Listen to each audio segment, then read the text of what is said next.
Hey, good morning, Eastern Oregon, and welcome to this April 23rd version of AM Live on EOA. Your connection to Eastern Oregon, we're glad that you are here with us. If you want to find our content, go to EOA.network. That takes you to a link tree where you can find the location of our Facebook and our Roku channel, our website, our YouTube, and then also all of this content ends up on the podcast networks after the fact, so be sure and check that out. Today, we have a studio full. It's cool. We have 3 members of the Union County Safe Coalition Commission. No, Union County Safe Communities Coalition. Yeah, it's what they said, and we'll talk about that. Yeah, had I not, I would have. I've said it. See, I say it right all the time, but oh well. So anyhow, we're going to be talking about. They've been around for a while. That organization has been active here in the valley, and it's a group of people that are concerned about those issues and excited to talk to them about them. So, thanks for being here. How are you, man? Morning. Doing all right? Yeah. Yeah. It's crummy weather, but besides that, it's all good. Yeah. I was watching. I don't know how I get down these rabbit holes, okay. but this is highly inappropriate. But it was on YouTube. I was watching like Theo Vaughn this morning or something, just listening to it in the background, and they got to these 2 ER nurses that do a podcast that's called like Reddit ER or something like that. And all they were talking about is all the weird things that happen in the ER. Oh, man. Oh, my God. I could not imagine being an ER nurse. Like, yeah. I don't know how those people do it. Yeah. Like, no. I have some, I follow that. Those are interesting conversations. It's just 2, like, ER nurses, and they sit there and just talk about all these different stories of people. You know, they don't say names or anything, but just different crazy things that happen in the ER. And I mean, I've seen it a little bit. If you go to the ER on the west side, you're sitting there for like 4 hours. Mm-hmm. So you see some crazy things. But I couldn't imagine dealing with that every day. Holy mackerel. There's a show on HBO called The Pit. And I don't watch shows. I know you don't. Yeah. Do you guys watch The Pit? Yeah. They're not even supposed to be here yet. I know. You can't talk to them. Well, You're confusing the people. Yeah. Bud's probably fell out of his chair. Yeah. He's like, who's he talking to? Who is here? Yeah. Anyhow, so the Pit. So there's a guy named Noah Wiley who was in the original ER. None of this matters to you? I wouldn't even know. Yeah, but you do know who George Clooney is. I do. Okay, yes, so George Clooney was in ER probably 20 years ago. That's kind of where he got his start. Anyhow, so Noah Wiley has kind of recreated that story, so much so that ER, they sued him. And but anyhow, the concept of the show is a single 12-hour day in ER. And it's like in a major metropolitan area. Yeah, I'm sure some of the stuff I've read, I watched today. Yeah.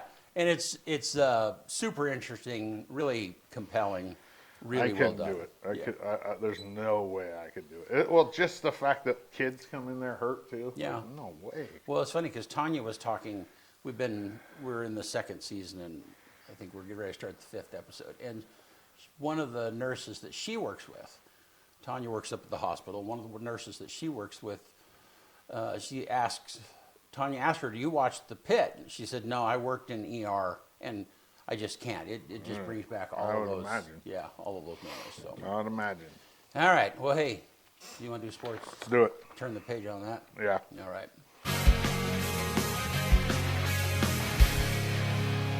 AM Sports Report brought to you by Northwest Furniture and Mattress in LeGrand. Right now, down at the store, they have 2 bunk beds that are on blowout. Take a look at these beds on the screen here. Really good prices on them. Great quality bunk beds. Sean's trying to get rid of them, so if you need a bunk bed for your kids, go down to Northwest Furniture and Mattress. They want to make you feel comfortable in your own home. LHS softball's off until Wednesday the 29th when they host Union and Cove at 4 p.m. The JV team played Hepner Varsity, who's number 2 in the state in 2A right now. And even though they lost 7-0, there was a lot of good things that happened for the JV girls. They battled with the number 2 team in the state at 2A, and that's a quality game for them. LHS baseball beat College Place on Tuesday 8-6. They go to Ontario on Friday for a GOL doubleheader starting at 3 p.m. Thank you to Arlie Anderson for the pictures. LHS boys golf has the LeGrand Invite tomorrow at LeGrand Country Club.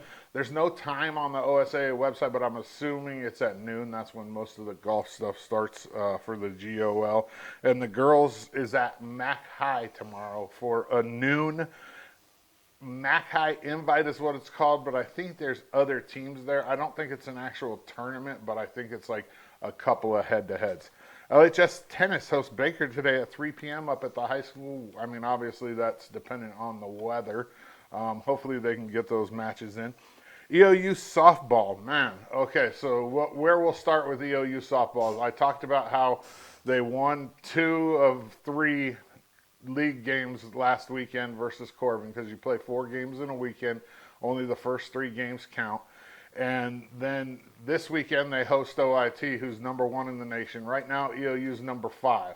Well, EOU's 3 games back in second place to OIT right now. So if they win all 3 of the conference games, which is the 2 on Friday, the first one Saturday, then they win the conference and they get to host the conference tournament, which would be huge.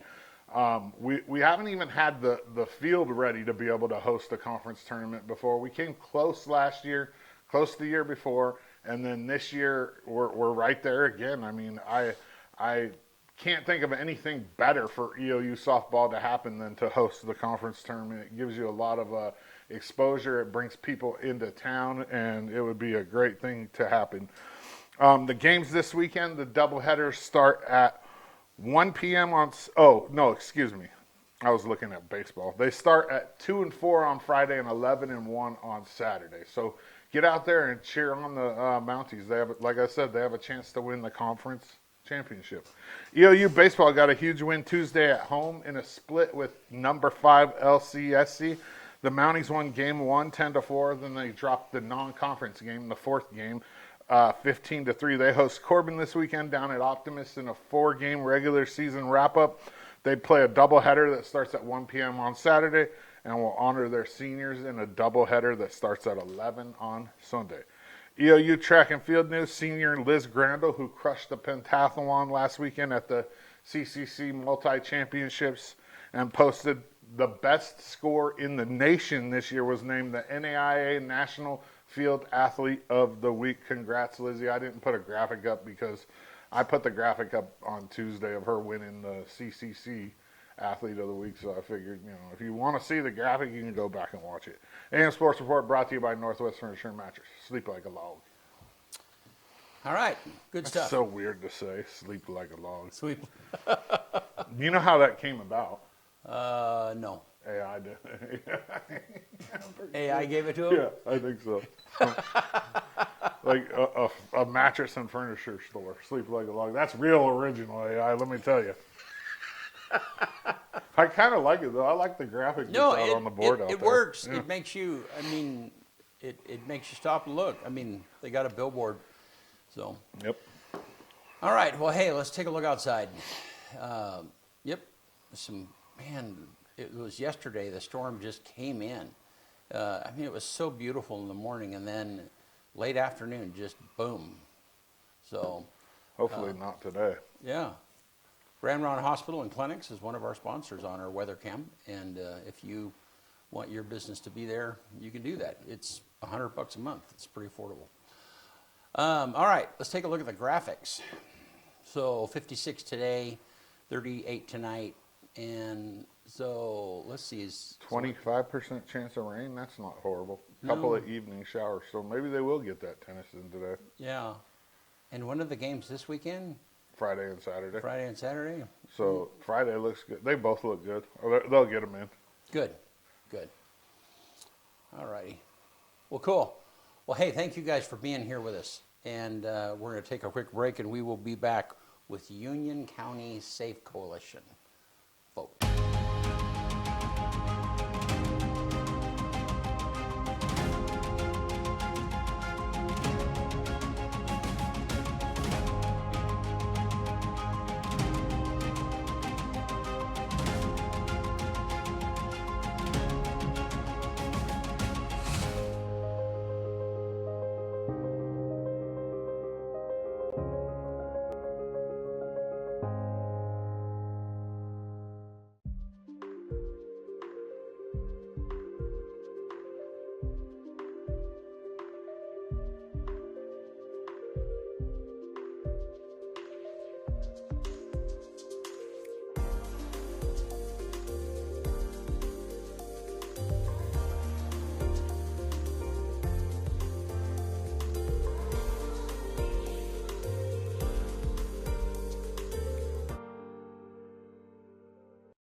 right, we're back with Union County Safe Community Coalition folks. Folks is a general term I just kind of threw in there. How are you guys? Good, great. Good. Yeah, and so, Jesse, this is the first time I'm meeting you. You are the coordinator, right? Yes. So you're the one that the coalition pays to keep the wheels moving every day. Yep. Okay. Something like herding Did cats. that used to be Marcy? Yes. Yeah. Okay. So, and then Scott Carpenter, you and I have met a number of times. So Scott and Stu Spence and Corinne Brigiotti was hoping to be here with us today, but she was not able to be here. What a bum. Yeah, we'll have to talk to her about that. Yeah. So yeah, let's just say the place would be a lot louder if yeah. She's at your level, Stu. Oh, wow. Yeah. Okay. Yeah. I don't think quite as stupid level. Yeah. So anyhow, so Scott, you are the assistant superintendent Yeah. and curriculum for LeGrand School District. LeGrand schools. Yeah. And so glad that you're here with us. And Stu Spence, you are the LeGrand Parks and Recreation Director. And I guess that's the whole point of the coalition, right? Is if you've got a variety of people that are involved. Stu, tell me about that. Tell me. Yeah. So we call them sectors. It's like a federal grant term, really. Okay. When the coalition started, maybe 15-ish years ago, before my time, there was a group at the county that realized the need for drug and alcohol prevention at the time. They realized that they needed to do something and act. And the reason they thought this, based on statistics that they were seeing directly reported from schools in the entire county. So they applied for a federal grant called the Drug Free Communities Grant. They received that grant. It was a 10-year project that's since passed. But as a part of that project, it was important to identify sectors, including things like law enforcement, educators, parents, faith groups, health providers, social service providers. So we've got members and sectors from CHD, from Grand Run Hospital, from the school district, from the city. There's elected officials. There's a county commissioner, a city councilor. So we've got a wide range of everything that we think would be appropriate to battle substance abuse prevention. Because we'll find out today during this discussion, it's a problem. It's not going away. And Jessie is our coordinator. She's a certified prevention specialist. It's probably not quite right, but I'm not quite certified yet. I'm working on it. but she's been through a lot of training, a lot of education with prevention, and it's important to all of us. And what's special about it to me is that all the movers and shakers are in the same room. It's the only meeting I go to every month that everybody is high-level professionals working for the same cause. And I think it's a pretty special group, and it's a really productive mix of people that have connections and people that can really make the difference, including policymakers. Yeah. Cool. Jesse, you want to throw in on that? I mean, how long have you been doing this? And I've been with the coalition for about 6 years. okay. But I've been the coordinator for about a year and a half. Okay. And I kind of volunteered and worked as the coordinator for a year before that, but that's a whole different one. Yeah. As a coordinator, it's important for me to look when we are approaching all of the projects. It's important for me to look at what is current, our data, what we need to focus on, and what we need to not focus on. And prevention is an ever-changing. It's always evolving because there's always more statistics. There's always more practices that are best. We work on evidence-based practices, which means all the stuff we've done has proven to work. And currently we're working on not like previous programs like DARE, for example, really focused on substance use, which is it's the main focus. But we're working on what causes that and how to prevent kids from getting to that point where they feel like they need to use substances.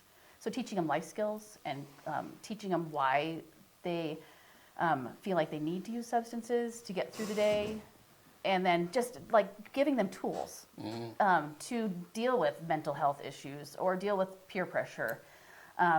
going to school. In the years where the kids are in school, it's where they develop the most. It's where their chemistry changes the most. It's where they have to grow and be humans the most and learn how to function. And if we don't give them those tools, then they're going to be adults that don't have those tools and have to learn how to function without support. Yeah. So in the coalition with all of our sectors, we really try hard to work with the youth and teach them all this stuff that they need to do. Good. And I've been tracking this for a while, a long time, because this is something that I care about, deeply. And I ran unsuccessfully for county commissioner a couple of years ago, and it was one of the things that was really important to me. Mm-hmm. And I have been to a coalition meeting before. It's been several years ago. And there's the thing I thought was like, why am I here? There is a lot of people around the table. I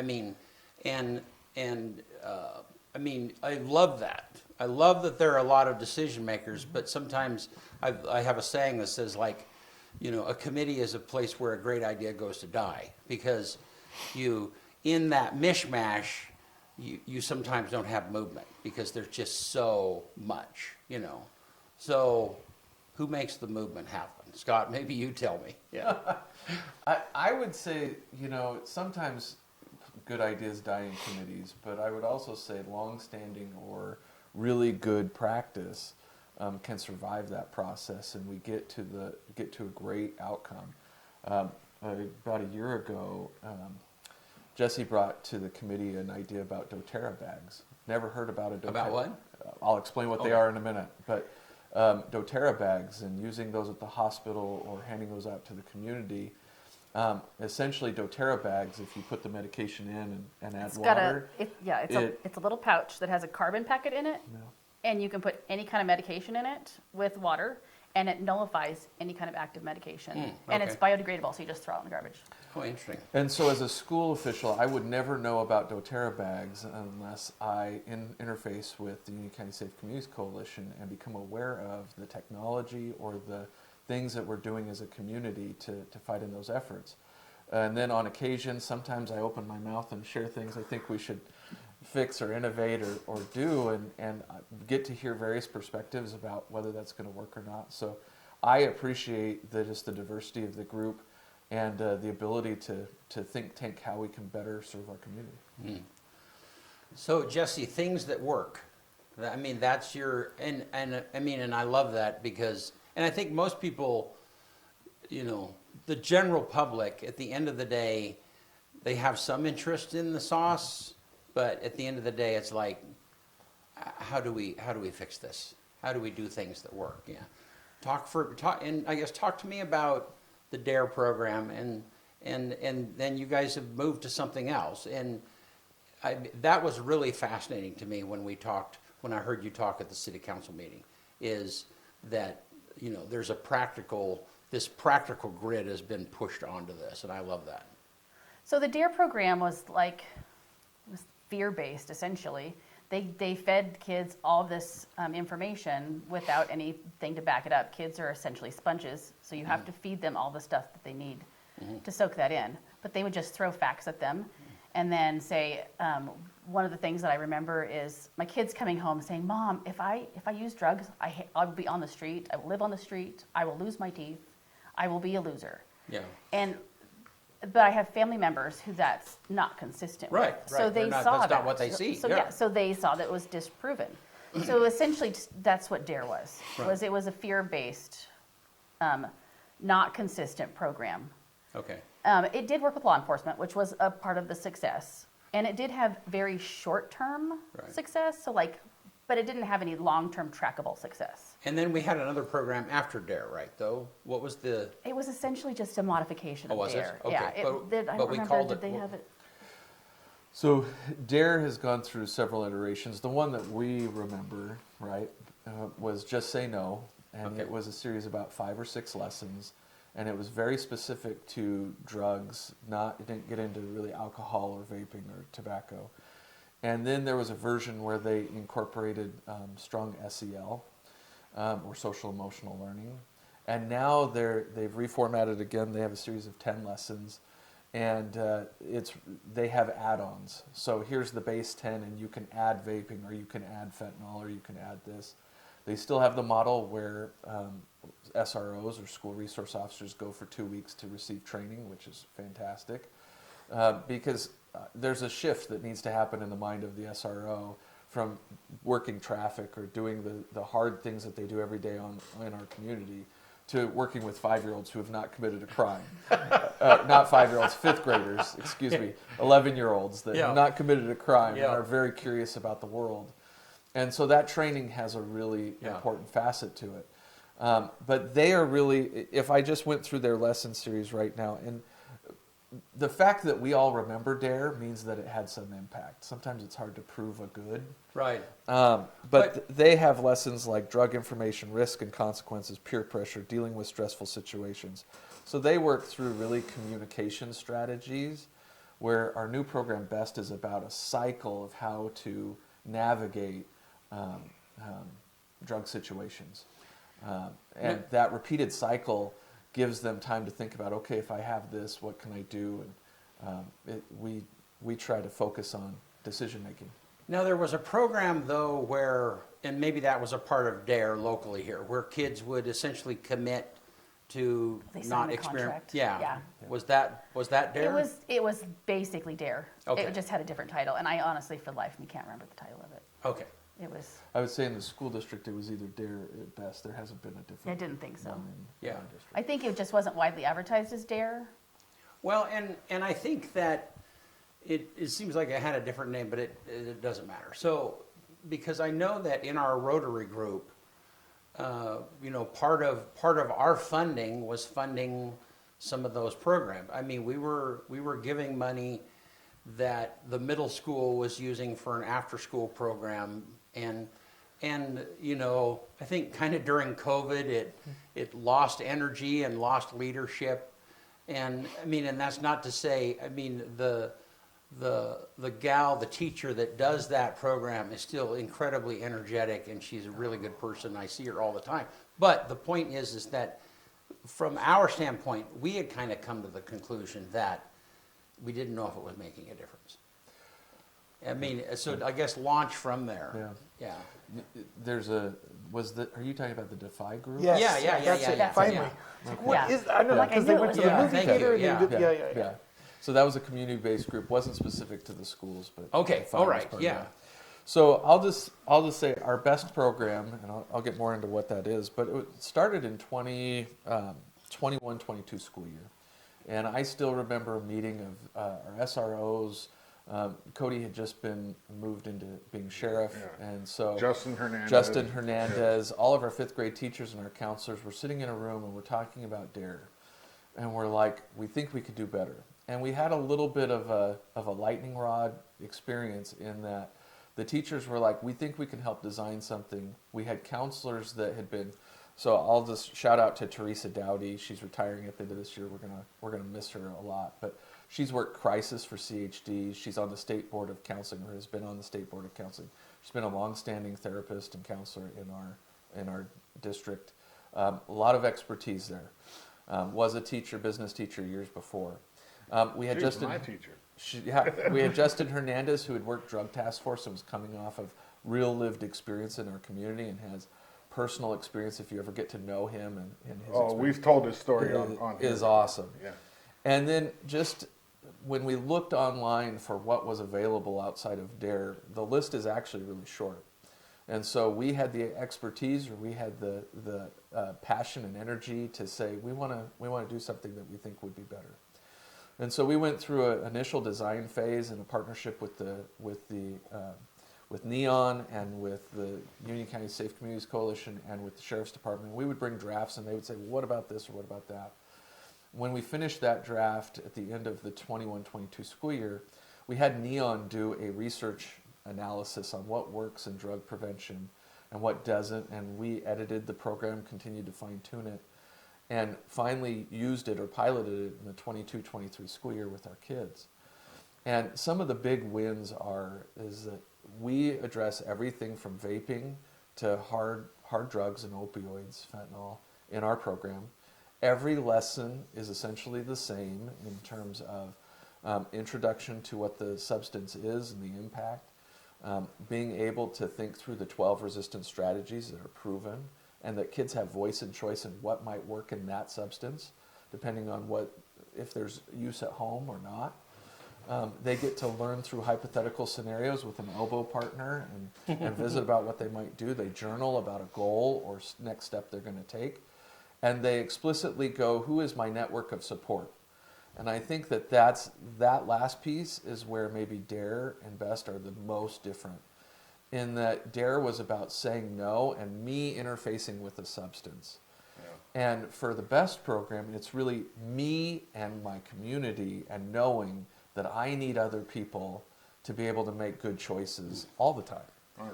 And so every time they're thinking about that network of support and re-emphasizing the importance of parents, religious leaders, good people in our community that help them to stay safe. And I just am really proud of that. Now with it being in its, a couple years in, we have Wallowa County is doing the BEST program, all of Union County. Baker is now doing the BEST program. And we're not out to sell it or make money, but what we want to do is just have a really good drug and alcohol prevention program for our kids and an opportunity for them to interface. The last thing I'll say about BEST is it's in the development process. It can be taught, and we want it taught by an SRO. There's power in that relationship. And it is currently. It is in our district. Fifth grade. There are districts or opportunities where it can be taught by a teacher, it can be taught by a counselor, it can be taught by other adults, and we provide that training to those districts how they want to implement it based on their resources. So a little bit of flexibility to be able to make sure kids can get the information they need. Now, before Defy, I felt like it didn't start early enough. Talk to me about, because by the time a kid gets into the 5th grade, a lot of times they've already made poor decisions. I would tell you that in our health curriculum and in our counseling lessons, all of those types of things, we're talking on how to stay safe, and drugs and nutrition are all a part of that kindergarten through. We have very explicit conversations starting in 5th grade. That's why our programs from orientation all the way through to graduation is about 10 weeks. So a substantial part of the year, about a third of the year, are kids having those experiences. Then we get into middle school and they're in the health classes and they're doing that curriculum. And then high school, we have 2 health classes that they're taking in addition to regular touch points. The 7th and 8th grade conference is an ad, and other initiatives, drug-free runs, and it's so important for us as a district to have the partnership with the Union County Safe Communities Coalition for those outside events, speakers, and different things that can add depth and breadth to what we're doing. I think what you're hearing is a theme of all these sectors partner to not only coordinate but hit kids at different times and different places. Yeah. And parents too. The 7th and 8th grade conference, we should just segue into that because it's a really good example. The coalition over the years has done things like bring a famous, I'll call them famous speaker that's an expert on, could be relationships, could be Tall cop. could Right. be Yeah. could be tall cop, it could Right, be. and we've recorded. You've been there, Yeah. But the point is the kids are getting the message and the parents are getting the message, and sometimes they're able to visit schools in school assemblies and in classrooms. So our iteration is now called the youth conference. The Healthy Youth Conference, Yeah. yeah. So it originally started in 2017 as a 7th grade conference with a partnership with the district attorney's office and several other organizations that saw an issue with a rising issue with kids. So they got together and put together a conference that one day out of the year the 7th graders would all go and learn different skills that they need to combat these rising issues. Like there's been like sexting and behavior issues and unhealthy relationships in schools causing lots of problems in the school. It has evolved. Starting last year, we now do a 7th and 8th grade conference to make sure there's continuation. And we teach positive mental health, health relationships, technology addiction, and technology safety, or internet safety. This coming year, we have switched a little bit of a format. we're having all of the Union County 7th and 8th graders at the middle school. It's going to be Yeah. an adventure in one day. It's going to be almost 600 kids in one day. And we shuffle them through, we'll shuffle them through 3 sessions, a lunch, and at the end, we're having a national speaker come in, and he talks about positive mental health and taking responsibility for your actions. The bonus part is we get to have him all week, and he gets to go to all of our schools and talk to all the high schools about the same thing. So all of our kids, all of our high school kids in Union County will get to have that experience. And So that's it's made exciting. possible because of the partnerships that we see in that room. Yeah. You talk about committees and how things go to die, but that's a good example of because of all those people in the room, then we were able to build those connections to make the funding work, to make the logistics work. You know, the school district stepped up. Something called the LCHIP is a The main LCHIP, funder. yeah, EOCCO, and I apologize, I cannot rattle what that means off the top Eastern of my Oregon head. Coordinating Council. Thank you very much. We had a grant for that, which is paying for the majority of the speaker fees.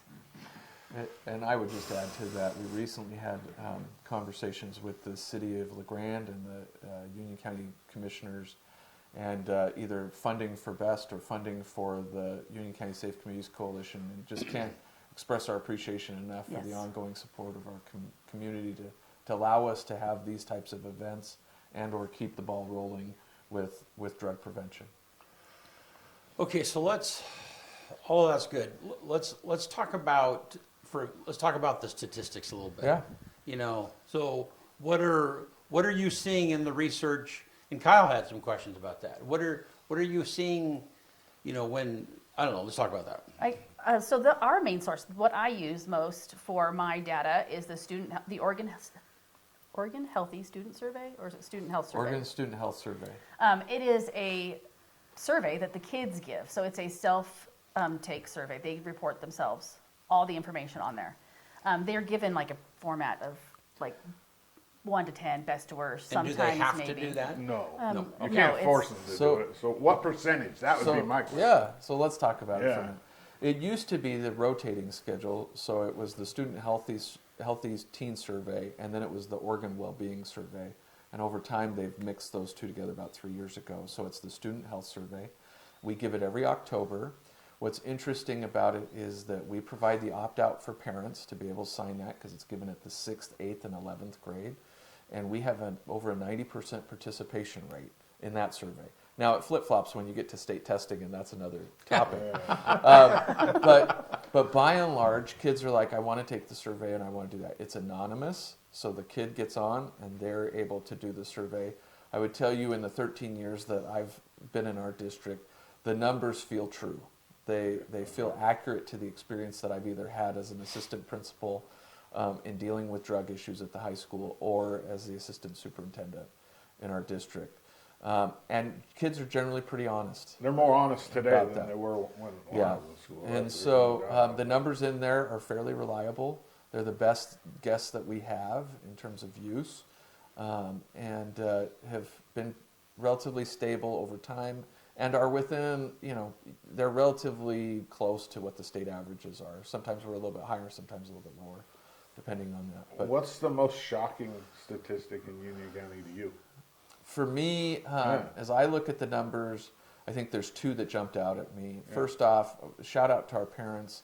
The numbers in terms of vaping and tobacco and alcohol are improving. They're still exceptionally high. I think one of the numbers in there was like 38% of our teenagers have used alcohol. All right. So high, but they're improving. And so just appreciation to community groups like the Union County Safe Communities Coalition and to our parents for taking steps in the right direction.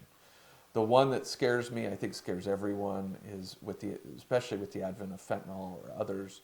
You can get a $5 bottle of Sudafed or Benadryl and have an equal effect. I've had those experiences in our district. And so just concerned about the increase in opioid use or availability. We now have Narcan, which we never thought we would ever have as a district, in emergency buckets throughout our classrooms. I saw it in the middle school, I think. Yeah, it's across our district. So we have to have tools to be able to respond to those, but by and large, excited about the improvement on the drugs that have been with us a long time.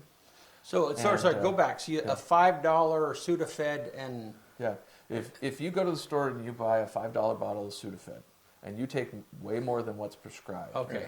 Yeah. But I thought which one of those did they make a prescription a few years ago? Sudafed became that. Benadryl can Yeah. also Or do that. Robitussin, same thing. Yeah. They call it Okay. Robofrian. Okay, Yeah. okay, okay. And so there's ways and things that kids do to be able to do that. The other thing, just the reason I appreciate drug take-back days, which we're going to have one here at Safeway here shortly, and then doTERRA bags or whatever, is just the availability of leftover pills. Okay. And so one of the number one things I think that families, grandmas, grandpas, everyone can do is if you have a prescription drawer where you're not touching that stuff for the last month or so, get rid of it. There might be a kid that opens a drawer and sees something and Grandma's got we some should have- oxys. Let's go. Yeah. and we just want to eliminate that availability. Yeah. It would be a great step in the right direction. Well, statistically, 30 to 40% of youth who start using at home with prescriptions that aren't secured. Okay. And that's we also give out lock bags. 40%? Yeah, that's Really? of kids who start using. those who So use. not all kids. Just No, the I know, kids who but use. like, are you talking using as in alcohol, drugs, any tobacco, substance, anything? any substance. Like, they start so at home. does that mean like they might have had a cigarette at home and then now they're doing fentanyl? It's Possibly? possible. I mean, that's a okay, big but jump, It's not but- like they started using fentanyl at home. I mean, It's any drug, yeah. right? Okay, I get that. So we That- give out that lock makes bags sense. Yeah. to parents. I give them out free. Well, we give them out free. We provide them to, and the education is keep your kids safe by keeping your medication locked up. I have a question about, it kind of lays into the numbers, but so Cody and I had our show the other night and we had Sutton on, who's the school resource officer, and one of the things that really bothers me, and maybe you can clear this up and give me some, is so the school resource officers in the high school, right? I mean, pretty much every day. Well, if there's an issue with alcohol or drugs, he can intervene, right? I mean, There's a he process cites, where he there's a- starts to but get if involved. it's Yeah. vaping or tobacco, he can't, and it's the exact same thing. It's or- a drug and it's illegal. It's fun that Oregon laws are the way that Oregon laws are. I'll just say that. I know it's a law thing. I know it's not a school district I thing. agree but with your passion. I would say I would love to see that become equal standing because you're right. It is. It's illegal there's no to difference. purchase, and we need to get ahead of it. The law is what it is, but we still have school consequences relative to vaping at school. We have vape detectors in our bathrooms at middle Right. school and high school to try to discourage, mostly just to discourage kids from having those on campus. Yeah. I But isn't there a little more behind citation than you know what I mean? Well, there's what I would say is yes, there's extra oomph at the onset. More than anything, there's extra support down the line for that kid. So schools meet, or the high school meets monthly with what's called the juvenile corrections team to be able to case manage and be able to share how kids are doing. And I would say having that extra person in your life to help you on that journey is important. I would, on the prevention side as well, I shout out to Stu and everything he does, Parks and Rec. He has an after-school program at Willow that's extra time with adults to keep kids safe, and everything that's coming up this summer to keep kids busy so that they're not engaging in those substances. I just love that all the stuff that he and his team do to keep kids busy in our community. I wish we could get a number on how many kids are really just begging for structure and discipline. There's no way to get that number, right? Because you're not going to ask a kid, "Are you begging for what are you missing in life?" But I guarantee you that number's high. Well, and part of the approach that we're doing is we're teaching kids that they have control over that they can seek out people that, like trusted adults that may not be at home. And they don't have to make the same choices that are made like previously. I call it generational poor coping mechanisms because we have them everywhere. When your parents have a coping mechanism that's not healthy, so like if they I'm just going to use alcohol for a stress reliever, the kids see that, so that's what they fall back on. Oh, I know a lot about So, that. well, yeah, A lot. So what we're trying to teach the kids is how that affects their brain and how they can avoid doing that by having different tools and skills that they can fall back on rather than what they see. I, Yeah. I So think it's in their ballpark. I also think what you're getting at is there has to be a community consistency relative to certain behaviors Yes. or expectations. Yes. And regardless of data or politics or other things, that we are going to agree that, and I'll use our coalition as an example, we're going to agree that drugs are bad Yeah. as just a general rule, and that we're going to do things to be able to impact that. So many times in the state of Oregon, whether it's education or city governance, or whether it's, Corinne's not here, hospitals, rules change, focus change, funding models change. And so we get pulled in different directions on what we need to do or respond to. Or there's laws that protect certain status or ways that kids are accountable, right? And but what I love about our coalition and about our community, by and large, is it's not run by politics or funding. We find ways to be creative, to be able to really continue the work that we care about. And that's, in this case, drug and alcohol prevention, and trying to continue, whether it's at the fairgrounds or whether it's at a city council meeting or wherever it is, to say we need to keep this in the front of our mind, so that when there is an opportunity, like 1 out of a million city council meetings, we're going to talk about marijuana stores in our community. And now, because of the coalition's continued work, that may or may not happen. And people have that in the forefront of their minds. So I would just say just a lot of appreciation as a school official for a community-based organization to keep us moving and focused on what matters. Yeah. And there's other groups in our town that do the same about parent education or otherwise, to try to make a positive impact. But it's hard because a lot of it's changing. Family dynamics are changing. All the things are changing around us. And trying to be sensitive to that, but also what's best for our community long term. Well, so that's one of the things that I'm around kids a lot, like a lot. And that's one of the things that I try to do is I understand that I'm not in a position of power in their life. So I try to, even though I'm not perfect, I don't make all the best decisions, but I try to convey to the kids that, you can be good and be cool. You know what I mean? It's like you don't have to be out doing dumb stuff. I had a kid in here yesterday, a senior, dropping me off of a grad thing, and we were just talking about some of the stuff that goes on at school, and I'm like, you can rise above that all the time. You don't have to deal with it. I would tell you, people underestimate the power of every time we have a sporting event. If we're there as spectators, and it seems like there's this glass wall between students and just community members, but there is a dramatic and immediate effect of a community member going to kid, giving them a high five, Especially if and it's like saying, somebody they don't know. I see you, I appreciate you, thank you for doing good things. 100%. And the more that we can continue to encourage that, if you're at a basketball game, if you're at a baseball game, there is no effort wasted when you take 2 seconds out of your day to say, I see you, and good job for being here on the field. It means you're passing your classes, you're attending school, you're doing all the right things, and I appreciate you. I say that Keep too. it up. That's one of the things I say to a lot Yeah. of them. I know you're passing. You know what I mean? Like you're here. Yep. So I know that you're passing. And so I just would encourage anyone to be able to do that. I love that. And especially with our littles.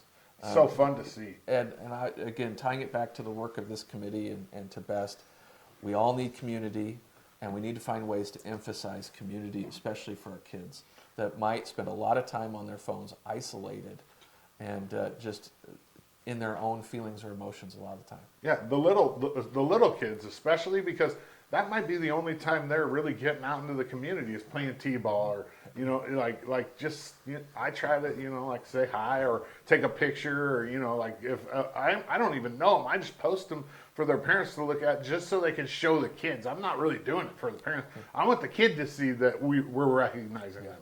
Yeah, it's awesome. One of our partner programs is the Union County Care Program, and we provide. They work with at-risk families mostly. We provide things for the kids to do in the summertime, so that way the kids have something to do and they're not stuck at home. So we've provided, last summer we provided 300 swim passes, and I think this year we're going to do swim passes and movie passes just to get the kids out of the house and give them something else to do. Yeah, I and like that. There's so much here. We've spent a lot of time talking about the positive peer pressure of being on a team or being in a choir, or I mean, and I guess the thing I have is this picture of this kid, a kid, and they're just disconnected. They might not have grandparents in the area or other people of positive influence, and they're spending a lot of time by themselves. They're bored, and they kind of enter into this thing of spinning. They spin away from good influence, and they're looking for something to latch onto. And sometimes trouble is that thing that they latch onto. It's the only identity that they really have. And I don't know. You tell me. Is that a good description of the kid that gets lost? I would spin you away to more of an idea of, we all have a picture in our mind about what an adult is or what a student is and what students are struggling with. And I would invite people to not discount or throw away their lived experience, but to just put it away for a minute and to recognize that all adults are struggling with something, hidden or real, and that every kid is probably struggling with something real or imagined. And that the best and only thing we can do is assume the best of that person, and put away the things we struggle with and just say, I care about you. Yeah. Right. And I would just say sometimes we get fixated on good or bad kids or all the different things that we try to label kids with, or adults with, and just say, you're a human being, you're worth my attention, I'm within 5 feet of you, and I want to just tell you, have a great day.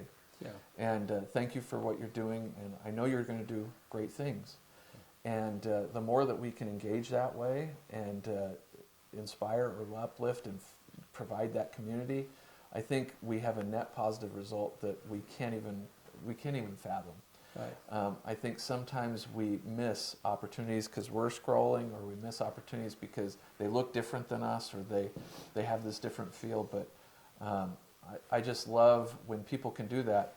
For me, Stu's an inspiration, because it doesn't matter whether it's a choir event or a community event. There's no one louder cheering for kids. And like, you always know where Stu is. And, personally, I get texts from him about my own kids and what they're doing. That kind of outreach makes a difference. Right. For families, for kids, those types of things. Jessie does the same thing. She quietly did Christmas for I like quietly. thousands I'm the quiet person. of people last year.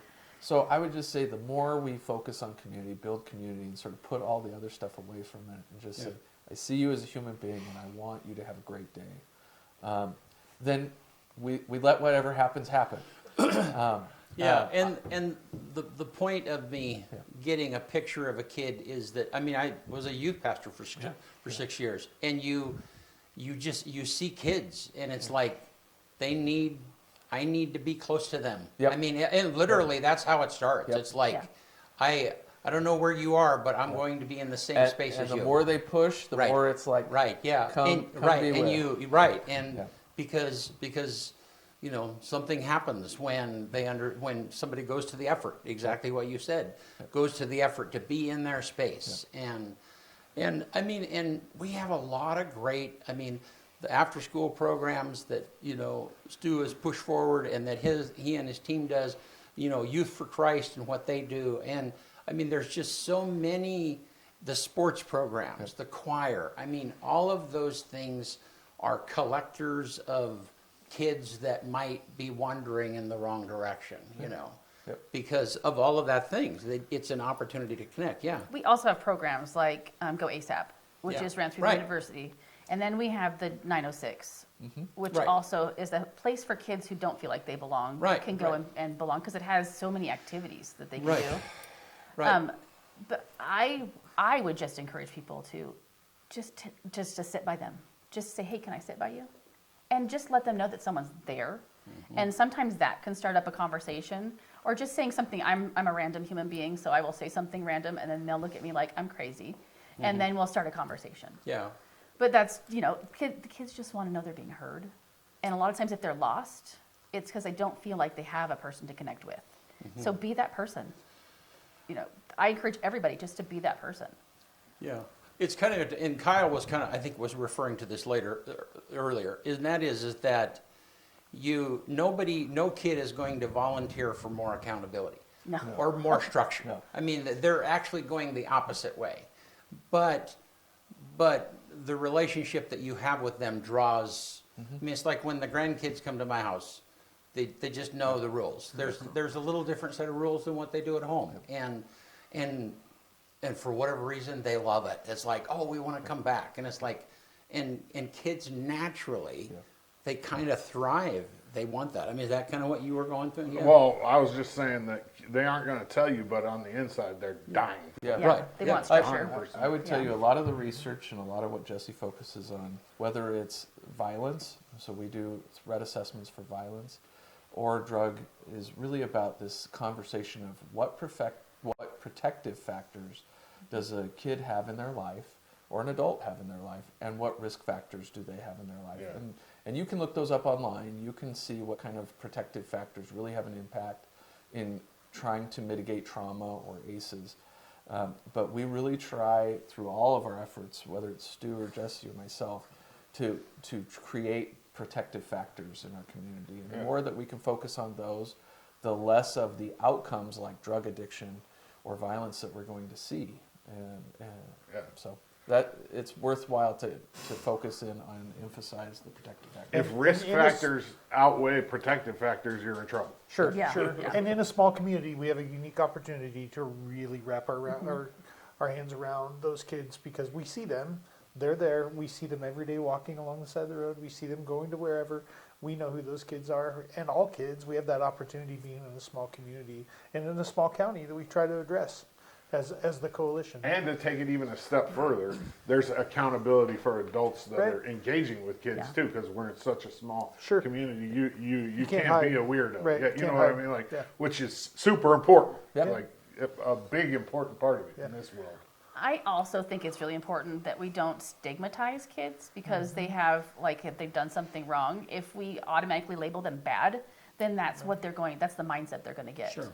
So if we don't stigmatize them and make them feel like they're awful kids because they've made choices that we wouldn't have made, then we can reverse that. Right. We can steer them in a different direction. So if they know, because as a human, when you get that negative mindset, you automatically veer toward, because it's easier, you veer toward that direction. Yeah. So if we can infuse them with positivity and kindness, we can reroute them in It's life. a fine line to walk, though. Accountability Oh, yeah. and discipline, and not label. You know what I mean? Yeah. That's a really fine line to walk, and it's tough.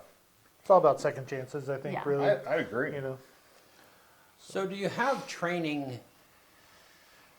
I mean, there's got to be little indicators of when you're working with, because I mean, this program is amazing. It sounds amazing, but at the end of the day, it's in the crisis part of it. It's individuals. It's a coach. Sure. It's a leader. It's somebody who is connecting with that particular kid, and absolutely, as we can make your point of a total stranger being able to make a difference with somebody is absolutely there. But the day-to-day thing, for me, there's almost like a little spidey sense. It's like, and I get that with adults because there's, I have a lot of adults that come in and out of my life and they've transitioned and stuff. And there's just like, I don't know what's going on with that person, but just me not knowing what's going on means that I need to be in their face. I need to be, so I guess, is there some overall training? I mean, I guess I'm kind of looking at if there's a sheet of paper that has, 6 things, these are the things that a kid needs, little indicators. I don't know. So I would tell you that first off, don't jump your expertise. And what I mean by that is, at school, we partner with parents, we partner with medical practitioners, we partner with mental health. We provide what's called multi-tiered systems of support, so MTSS. And so teachers every day are with kids and using their spidey sense to say there's something going on with this kid or not. We have counselors going in providing lessons. They then provide, as the kids are identified, what we call tier 1, tier 2, or tier 3 counseling sessions, whether it's small group or large or individualized. We make referrals to CHD. We interface with parents about, whether it's medications or whether it's concerns that we see, and we staff those. We work with community partners to be able to say, how can we support and wrap around? So there's a lot of really trained, qualified people and parents that are seeped into a kid that we focus on every day. We have systems in the district where we know every kid, and we look at them holistically and different parts of how they're progressing through our school district. So we try to focus as big as we are on the individual kid. In terms of if you're part of a coalition, you might know some of that information, where you can best interface and use your skills. But as a community member, it's really just that positive impact, and not trying to become their therapist or anything else like that, but just being that positive impact. Brett, your impact in terms of being at sports games and providing voice to what they're doing, same in terms of being there and filming, or with our business classes, or those opportunities to say, this is how life works, this is how to be productive, and I'm here to champion you. I get a kick out of every time I come in and I see Ben, from high school to now. So I think we're all doing the work, but there's a lot of resources in our community focused on trying to lift.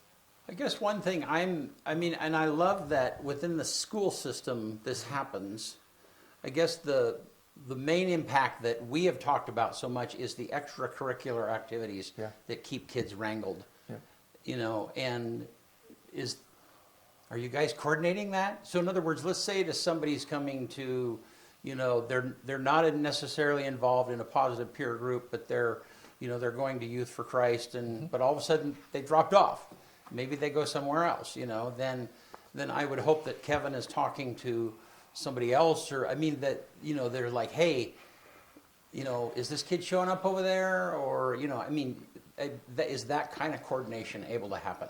Not on a kid-by-kid basis. Okay. So we know in terms of school community programs, we do referrals for Go ASAP. I'll use that as an example. We partner with Stu in terms of like after-school programming, and we know who those kids are, or referrals to the reading clinic for families who want to take advantage of Jess Hagedorn and EOU Reading Clinic services. But in terms of if someone drops off of Youth for Christ, is there a meeting where all of a sudden the school or others are tracking that kid? No. Yeah. Well, and I guess that would be the leaders of each of those different, the coaches should have each other. That the people who really are the troops on the ground, and they're the ones that are interacting, I think, that would be important. We are excited. We have about 65% of our high school students are involved in some sort of club sport or activity. Yeah. So we're excited about keeping. Well, that there's number solid research going. that says that if you're involved in extracurricular activities, you're less likely to get in trouble. Yep. Yeah, because Yeah. it's the camaraderie and the peer development. Accountability. Yeah, so the coalition doesn't do that kind of work. I don't. The coalition connects dots and administrators and Yeah. and resources, right? Yeah. But yeah, unfortunately, that's a tough task to track all the kids and where they're doing. That would be ideal. Yeah. Yeah, but the cool thing is about the coalition is we have those people at the table. So if you if you need to talk to somebody and you're at the coalition meeting, and you can be like, hey, I need to talk to you afterward. Or, Right. Kate, we need to set up a meeting. Right. So you have that opportunity to connect with people because Right. there are so many different levels of the community at the coalition. Yeah. Well, guys, thank you so much. And We have to do the call to action too, we because could talk about this along. Yeah. Give right. it to us. Do Yeah. do the website or whatever. Yeah. Is it? You know the website off the top of your head? It's ucsafecommunities.org. Okay. Come to and we have coalition meetings the fourth Tuesday of every month at That's it. 4:00. Yeah. Everybody is welcome. We would Okay. love to have community members. It doesn't. You don't have to be an official human being. So there's one next Tuesday, right? There's no. In May is probably going to be virtual, but in June there will be at the normal What is it, setup. the 20 But the It might be April- the third. Is it But the is there- third Tuesday? Is it the third Tuesday? I think Oh, it's the yeah, third it's the Tuesday. third I was going to Tuesday. say there was. Oh my We just had our goodness. meeting the other day. I I have was too many supposed to- meetings in my brain. I was I am supposed so to sorry. go, and I think I missed it. I have Yeah, too yeah. many meetings in my head. Sorry. It is the third Tuesday. Yeah, yeah. Okay. Well, thank you so much. And I mean, I, the commission itself, I mean, it's just another word, but I know you guys. That's the thing. I know the people around the table, and that's what pulls me in. That's what gets me excited. Yeah. So, good and stuff. you said that yourself. Yeah. That's the thing that's meaningful for you. So, Well, and we have exciting events coming up, and things we're going to put back in practice that that have not been going on, and just all sorts of plans coming up. So I mean, we should keep a go lookout. back to a 24-hour relay run. Yeah, I mean, that's got an important place in my heart. I Love can that. tell you stories about the 24-hour relay that will make you think otherwise. Yeah, well, the Childhood first few were memories. wonderful. My mom was one of the people that started it, and the first few were like Yeah. amazing. That's cool. I don't know what happened after that because I moved I away. spent my 24 hours early or when that started too. Yeah. That was 30 years ago, I think. Not really, oh, I know. Oh man, that hurts. Oh, wow. That I'm hurts. old. Yeah. How old were you? 12. Yeah, well, Anyhow. 30 years ago, I was 16. I know. All right. Well, hey, you want to get us out of here? Let's do it. On this day, April 23rd, 1869, the first professional baseball exhibition game. The Cincinnati Red Stockings versus the Cincinnati Amateurs. Red Stockings won 24-15. That's a high-scoring game. 1954, on this day, Hammerin' Hank Aaron hits the first of his 755 home runs. 1988, and this absolutely shocked me because 1988 is only 40 years ago, 38 years ago. The federal smoking ban during domestic airline flights of 2 hours or less. So as long as your flight was over 2 hours, you were still allowed to smoke in an airplane in 1988. That's crazy. 2005, YouTube co-founder Jawed Karim uploads the first video to YouTube. Meet me at the zoo, showing him in front of 2 elephants at the San Diego Zoo. It has over 311 million views, which is not the most viewed video on YouTube, but that's a lot of views. 2020, the first findings of a frog fossil 40 million years ago found on Seymour Island in Antarctica and published in scientific reports. 40 million year old frog. It's an old frog. Yeah. Yeah. 2024, details of ancient Greek philosopher Plato's last night and burial place are revealed by deciphering a carbonized scroll using new technologies, including what new technology do you think they used to decipher the scroll in 2024? DNA. AI. Yeah, that's crazy, huh? Yeah. The number one movie in America on this day in 1996, Primal Fear with Richard Gere and Edward Norton. And the quote of the day comes from Plato. If you do not take interest in the affairs of your government, then you are doomed to live under the rule of fools. One more time. If you do not take an interest in the affairs of your government, then you are doomed to live under the rule of fools. Wow. Okay. So much there. We could just do a whole show right on that last one. Yeah. Yeah, I prefer not to. I'll take care of that. I'm All right. sure you will. All right. Hey, thanks you guys for being with us. We appreciate it. We'll see you soon.